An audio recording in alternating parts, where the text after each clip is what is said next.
In this session, we will be looking at monitoring and evaluation.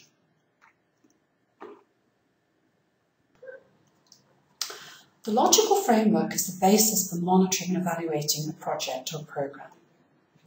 First, let's discuss the difference between monitoring and evaluation.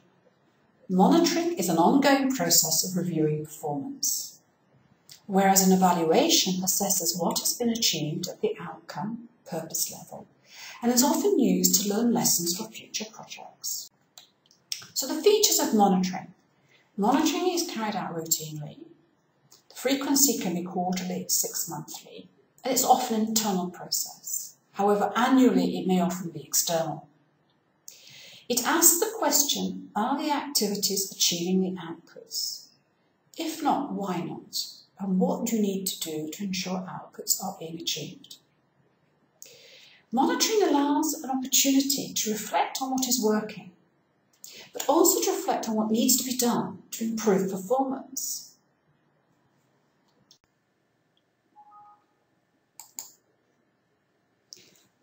Features of evaluation are such. Usually they are external, so they can be objective. Frequency is usually a much longer time horizon, over 5 years or even 10 years. The difference is it evaluates what has been achieved at outcome, purpose level and impact. It is not usually concerned by lower levels. It looks at efficiency and effectiveness, and now in DFID it will look at this through the value for money lens. It takes us as an opportunity to learn lessons about what's happened and why, to inform new projects, policy and practice, and this is particularly important for any new project design.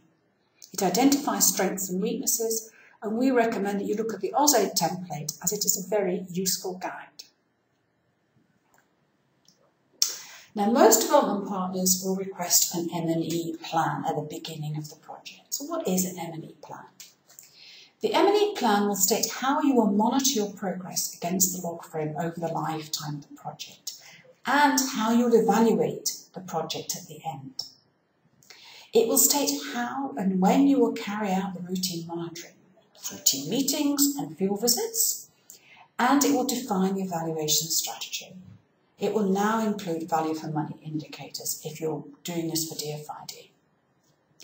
The inception period is the time to get this right. It is too late to define an M&E plan at the end of the project. An M&E plan must be clear and unambiguous. Problems that can emerge are that outputs are vague, the outputs of your log frame are vague and not well defined, and therefore difficult to measure. Your indicators are not smart.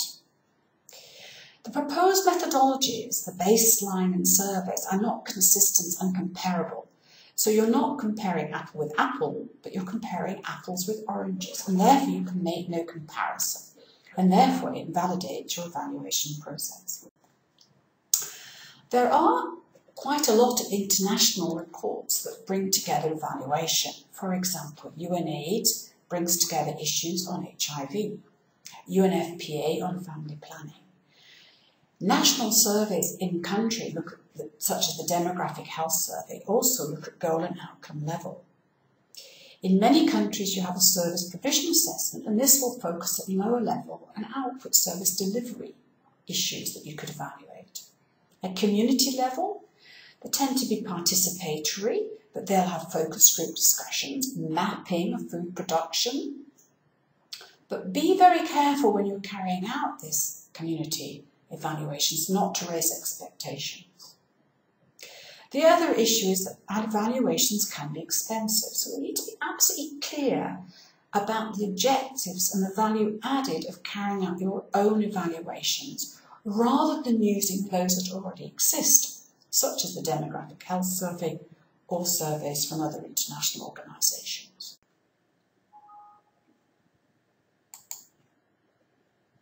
Annual reviews review performance against the log frame, asking whether outputs have been achieved and whether the outputs are likely or not to achieve the outcome.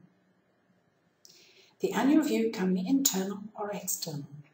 A project with a large budget will generally have an annual external review. However, an alternative approach is that the project team can write up the review, give their own view of performance against the log frame, and then this can be assessed by an external consultant or team of consultants. This provides a good balance of knowledge, local understanding and objectivity. DFID has a scoring system and each donor has different ones. So the DFID one currently looks at the scoring as you can see on the screen with A star, which states that the output has substantially exceeded expectations. You go down, moderately exceeded expectations, and A, met expectations.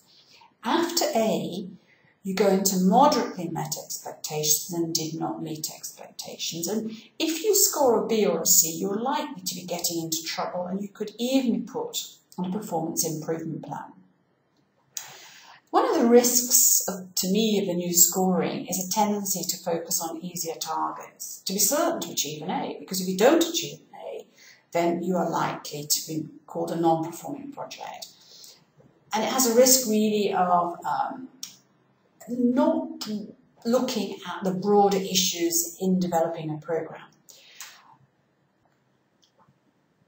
AusAid, by contrast, uses the log frame, but uses traffic lights. It looks at green, the objective will be fully achieved within the timeline, amber partially, and red, the objective will not be met. It also looks at what factors have affected progress, whether the theory of change is relevant, and likes to calculate direct contributions made by the Australian government. The next type of evaluation is called the project completion review, and as it would suggest, it's the end of a project. And this now looks at whether the outputs have been achieved, but also whether the outputs will achieve the outcome and contribute to the impact. At this stage, they will say whether they believe the outcome has been achieved or not, and this will be scored using the scoring that I mentioned, A2 star, A star, and A.